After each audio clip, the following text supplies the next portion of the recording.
सिंध में आईनी बेंच की तश्कील से मुतालिक इजलास कल तलब कर लिया गया। इजलास chief justice Sindh high court justice Mohammad Shafi Siddiqui ने सदारत में होगा। इजलास में वजीर कानून और दाखिला जियाउल हसन लंजार, एडवोकेट जनरल समेत दीगर हुक्काम शिरकत करेंगे। ज़राए महकमा कानून के मुताबिक इजलास में सिंध बार कौंसिल को भी मदऊ किया गया है। सिंध में आईनी बेंच की तश्कील से मुतालिक इजलास कल तलब कर लिया गया। इजलास chief justice Sindh high court justice Mohammad Shafi Siddiqui ने सदारत में होगा। इजलास में वजीर कानून और दाखिला जियाउल हसन लंजार, एडवोकेट जनरल समेत दीगर हुक्काम शिरकत करेंगे।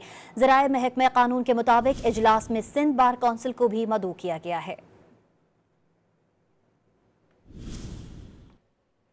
सिंध में आईनी बेंच की तश्कील से मुतालिक इजलास कल तलब कर लिया गया। इजलास chief justice Sindh high court justice Mohammad Shafi Siddiqui ने सदारत में होगा। इजलास में वजीर कानून और दाखिला जियाउल हसन लंजार, एडवोकेट जनरल समेत दीगर हुक्काम शिरकत करेंगे। ज़राए महकमा कानून के मुताबिक इजलास में सिंध बार कौंसिल को भी मदऊ किया गया है।